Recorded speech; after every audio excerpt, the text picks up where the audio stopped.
Mula, I'm DJ Toro. Join me every Monday to Thursday, 7 until midnight. The premium classics on Gold FM, only the classic hits.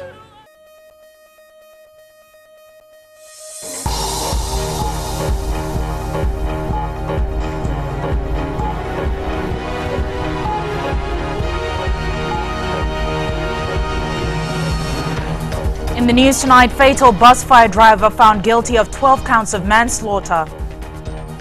Students sent home due to unpaid school fees. And more solution providers express interest in providing e-ticketing services.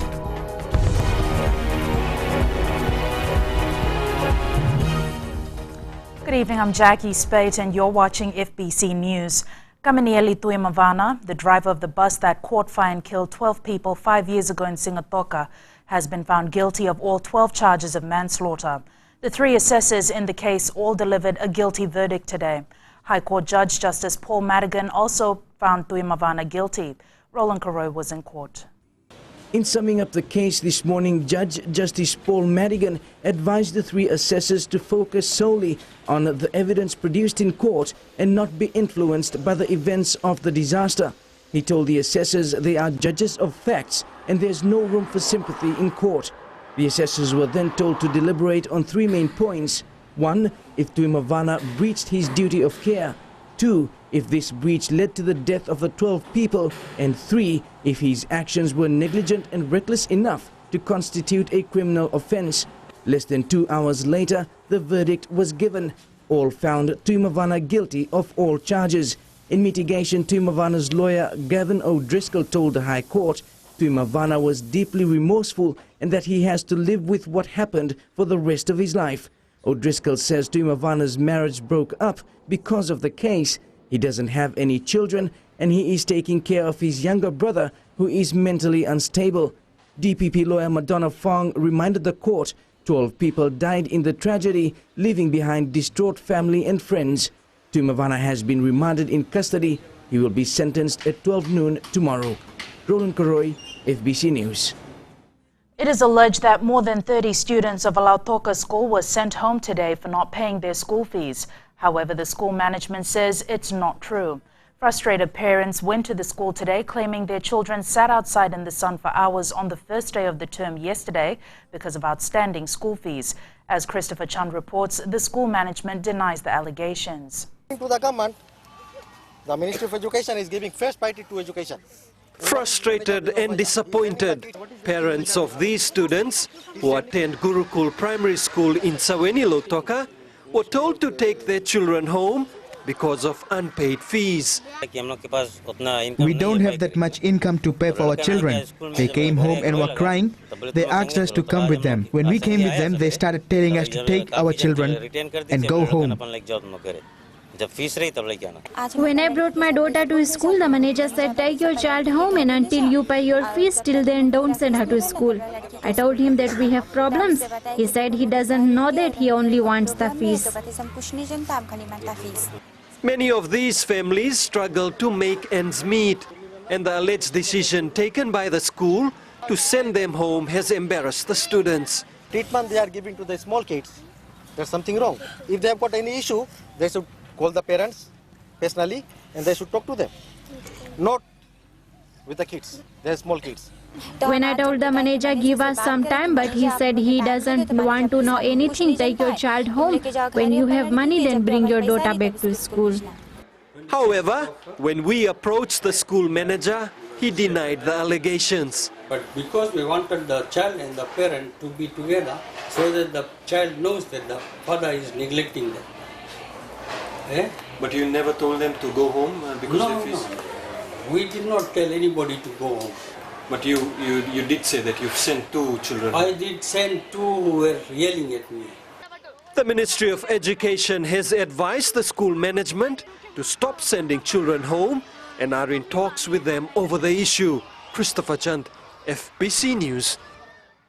Just a day after government's announcement of an open market for the e-ticketing service, several companies have expressed their interest. Chanel Sivan with the details. Telecom Fiji Limited is one of the companies that have shown interest in being part of the Buzz e-ticketing service. Acting Chief Executive Ivan Fong says they are ready. Certainly one of the things we do is we look forward to looking at the specification. We have an interest in it, but of course at the end of the day it's a commercial decision. So if we can add value to that, we can participate. We'd certainly register our interest. Digicel welcomes government's intervention, adding they are ready to service on a much more cheaper option. We started engaging immediately with the bus operators. There's been quite a significant amount of support all the way through our campaign since 2012 with this. So we're really looking forward to investing heavily. Bus company Show Buses Limited says they are grateful for the opening up for the market. Which provider I'll be going with? There are a few people on the market. Even as late as yesterday, we were shown another product by Digicel that was more smarter. I'm glad that common sense has prevailed. Minister for Trade Ayaz Sayed Qayyum says it's the grassroots people that will benefit the most from this. There'll be a wider selection of outlets, a wider selection of places they can choose or go and do or buy cars from or top up. Bus companies who have installed e-ticketing consoles have been given 7 days to withdraw from the current provider if they wish to move to another one. Shanal Shivan, FBC News. No subsidized foreign fishing vessels are operating in Fiji's exclusive economic zone, according to the Fisheries Department. This statement directly contradicts claims by the Fiji Tuna Boat Owners Association. They claim that the tuna industry is on the verge of collapse because of an increase in subsidized foreign fishing vessels. Roland Koroy reports. These boats are streaming in from the north. Fiji Tuna Boat Owners Association President Graham Southwick has been very vocal, speaking out against what he claims are the high number of licenses given out to vessels, most of which are foreign. All vessels that are actually fishing within Fiji's EEZ are locally owned vessels. However, if there are foreign vessels, then those are bareboat chartered vessels. Southwick is away overseas, but said in an email the entire Fiji domestic industry and many non-Chinese are not in danger. In fact, they are in the last stages of final collapse unless there is immediate and serious intervention by government. He goes on to say every domestic boat that is still fishing is losing money heavily and just fishing in an attempt to hold key industry personnel intact, but this can't be sustained. Southwick has welcomed government's efforts to reduce the number of licenses by 20, but says the positive effect of this will not be felt for 4 to 5 years, by which time the domestic fleet will be long extinct. Fiji is one of the countries within the FFA members that is actually used as a model. What you see here are pictures of boats tied up in the Suva harbour taken in January this year. Southwick firmly stands by his statement that the boats you've just seen are the direct result of locals not able to compete with foreign subsidized boats. The Fisheries Department says this isn't true and that boats tied up are common during the off-season. As for who is telling the truth, only time will tell. Roland Koroy, FBC News. A police officer appeared in Nausori Magistrates Court this morning on charges of rape. Taritiani Mbavesi is alleged to have raped 2 women, aged 19 and 20, at the Wainimbuku Cemetery in Asinu early yesterday morning. Assistant Police Commissioner Rusiate Tunravu says Mbavesi has been suspended from the force and will face their tribunal. Tunravu says they have zero tolerance on officers who commit serious offences and they will be dealt with accordingly. Mbavesi has been remanded in custody and will reappear in court in a fortnight. Coming up after the break, Namazi joint venture continues land rehabilitation in Namazi and Naitasiri.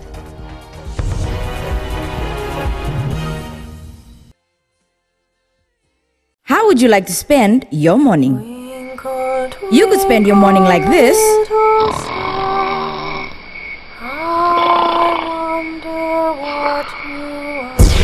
Or you could spend it like this.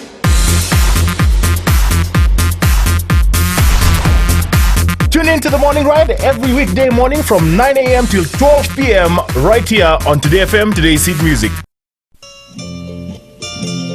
Nisambulu binaka oya wone kamanalangi oni nandorungo diao mai na diwa kina rua na bisinga mai na moniti kina bagarumbu kana Radio Fiji wana ndomi biti bongani bianyano nama katalenga na bengo na sasi biani na tinna kaloka na bembongi ni bukilulu kena riba mani walu na bembongi ni bakaruwai mai na mbuza ni balu ninge namaka.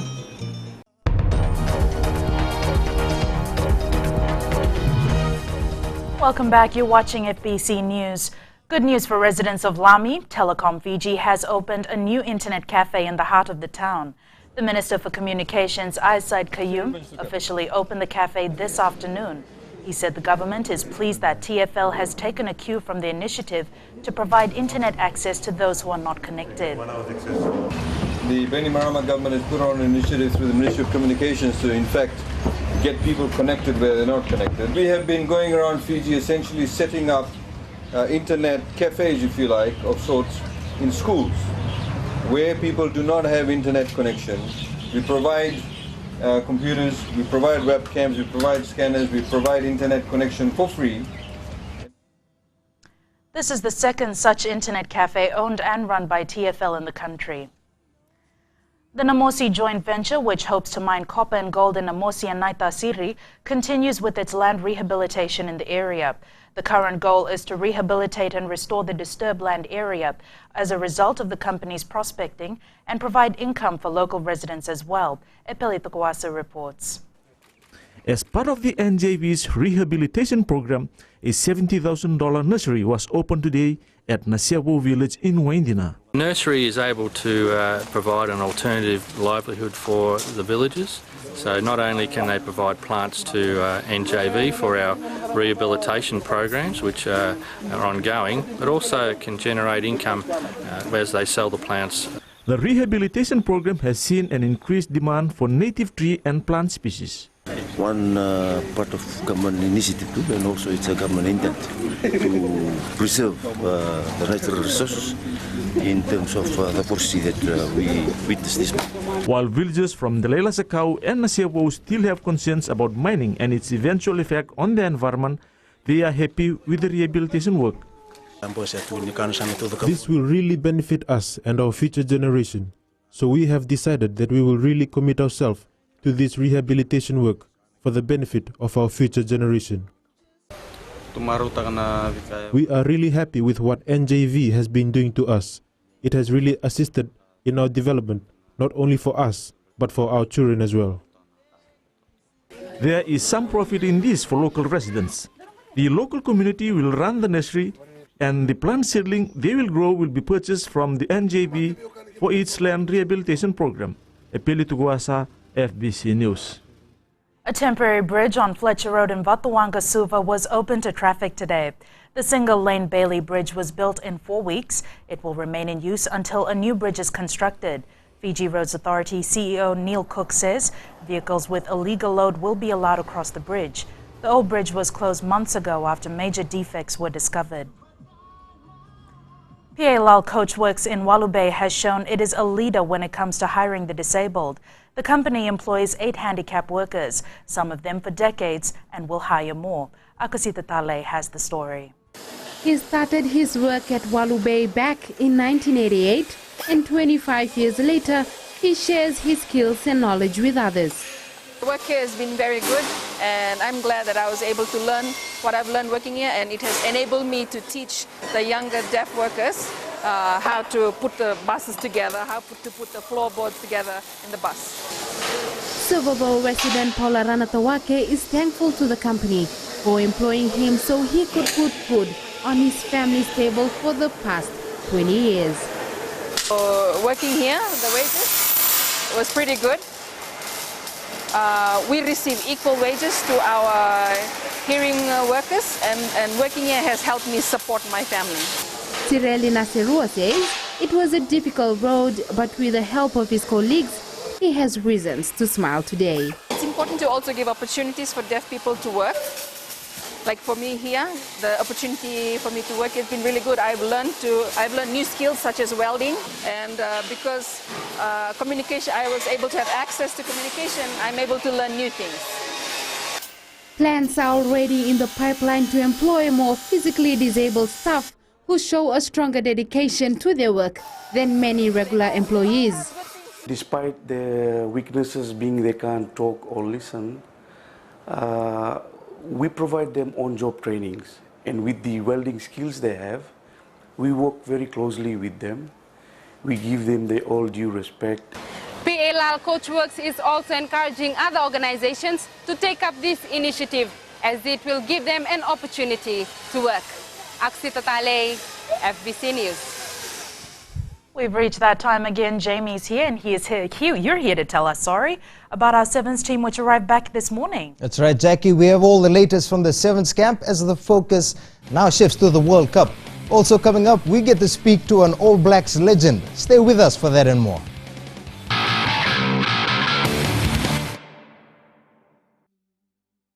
Isambul binaka, na dango wadi soni dalai, na makio mani wasini ngono borota kina lali ne kabi, mai na tolu kina bitu, ena moni digina por rombuka, ena Mbula FM, na bandu ena serre. सूरज की पहली किरण के साथ दिन की शुरुआत कीजिए। सुबह का मंगल प्रभात आपको शुभ हो। सुबह सुबह हो खुशियों का मेला, ना लोगों की परवाह ना दुनिया का झमेला, पंछियों का संगीत हो और मौसम अलबेला, मुबारक हो आपको ये खूबसूरत सवेरा। हर सोमवार से लेकर शुक्रवार तक सुबह 6 से लेकर 9 बजे तक शामिल रहें रेडियो फिजी 2 पर हम सफर में रविंद्र सिंह के साथ।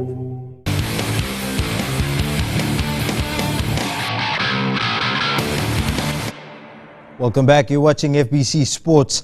First up tonight, the greatest halfback of New Zealand rugby is coming to Fiji. Justin Marshall will team up with the classic All Blacks to take on the Flying Fijians next month. He spoke with Indra Singh on how he's preparing for the encounter, and he mentioned it will be the last time he'll play in Fiji. Here it is. One of the most famous faces in world rugby is coming Fiji's way.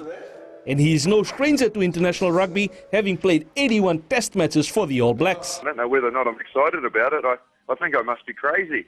But it's just a marvellous opportunity, I think, to celebrate Fiji rugby's centenary. I think it's really important that that's recognised in the right and appropriate manner. And what better way than have All Blacks in Fiji, in Suva, playing against the national team. Marshall recently played a club game to improve his match fitness in his bid to take on the Flying Fijians.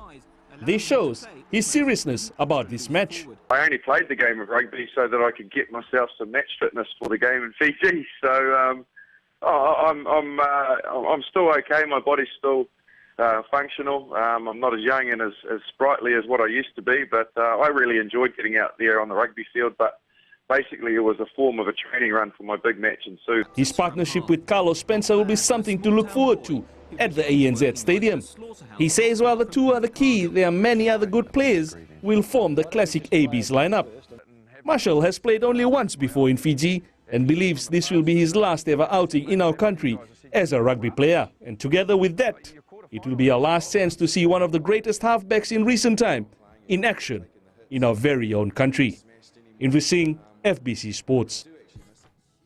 Nono Kaitadi has become the first Fijian to be included in the France rugby side for the upcoming internationals against New Zealand next month. The wing, who plays for Clermont in the French T14, has been in good form for his club in recent season and even turned down the chance to play for Fiji last year in a bid to feature for his adopted nation. And the Digicel Fiji Sevens team arrived back in the country this morning. Although the side managed to win only a plate title after the Scotland and London Sevens, coach Alibert Ndere still remains optimistic about a World Cup chances. Chalindau Kadaka has more. It was a small fanfare that greeted the Digicel Fiji Sevens team as they returned from the IRB series leg in Scotland and London. Coach Alfred Ndere says the two tournaments proved to be a perfect workout for the team as they look towards the World Cup in Russia next month. Once we are going rolling, once we knocked out, we never recovered. And for this, I congratulate the boys. In these tournaments, they go out in the first tournament, but they recovered, especially in London.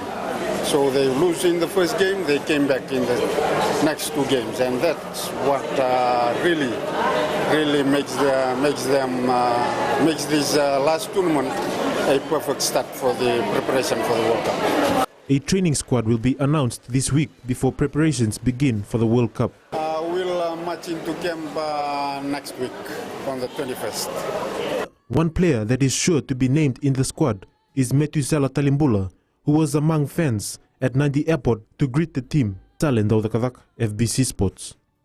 The Nandi football side wants to become the first Western team to register a win at the new ANZ Stadium. However, the recent 1-0 shock loss to Nandronga in the Fiji Sun GP Batteries National League has seen the team drop crucial points. The players' morale is very down at the moment, and the same time applies to the officials too. But we have started our training from Monday, and we're looking for this game, very important game, just because of the pool table will be deciding on this game. Well, the Jet Setters know what is needed this weekend, and registering that first win at the ANZ Stadium would certainly raise their spirits. The Coca-Cola Games start tomorrow at the ANZ Stadium in Lauvala Bay. About 3,000 students are expected to participate in the annual event. This year's games will be extra special due to the state-of-the-art facilities that the ANZ Stadium now offers. The two-day event is also expected to attract huge crowds as fans look to get a feel for Fiji's new-look stadium. And best of luck to all the athletes competing tomorrow. Play safe and have fun. That's it from Sports Tonight. Good evening.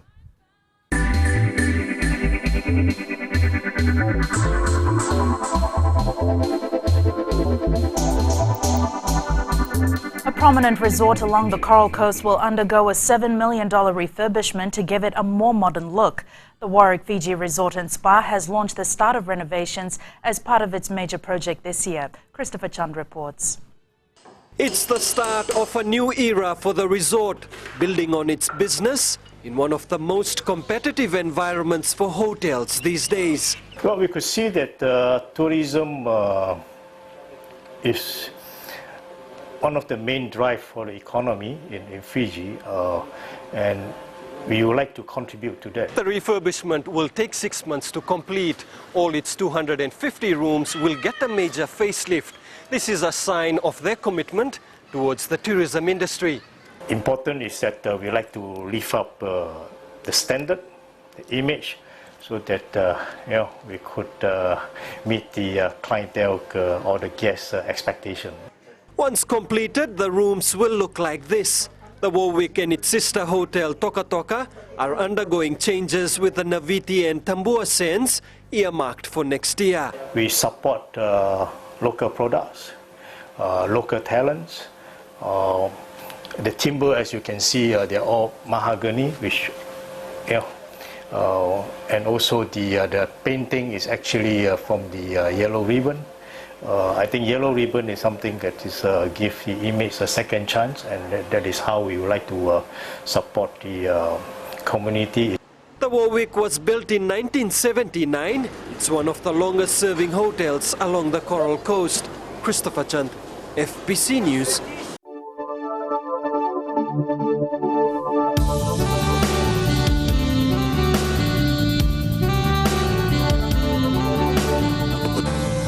Time for weather now. Jen, can our young athletes expect some good weather over the next couple of days? We'll find out soon enough. As forecast, it was brilliantly fine today with just a few clouds in Suva towards the afternoon. A brief look at temperatures now. Lambasa was the hottest at 33, while Suva and Savasavu was slightly lower at 30 degrees. And it's great news for this year's Coke Games. Some clouds are likely to show up tomorrow, but it doesn't look like it's going to rain. Let's hope it stays that way. Now for the highlight of my evening. This is beautiful Wairiki in Taviuni, taken by Chitra Singh. And for some reason, I think of that old TV series Sea Spray when I look at this photo. Cheers, Chitra, for this awesome shot. Simply breathtaking. Remember, Citizens Eyes at fbc.com.fj is the email address for all your fabulous pictures. Best of luck to all the schools at this year's Cokes, especially my former high school, Jasper Williams. Until tomorrow evening, stay safe and stay smiling. Thanks so much for that, Genevieve. Just a quick look at our headlines again. Fatal bus fire driver found guilty of 12 counts of manslaughter. Students sent home due to unpaid school fees, and more solution providers express interest in providing e-ticketing services. Now on to our poll question, and we ask, can Fiji win the Rugby Sevens World Cup? To take part, log on to www.fbc.com.fj. You can also send us newsworthy pictures and videos on email citizenseyes@fbc.com.fj. That's all from FBC News Tonight. Good evening.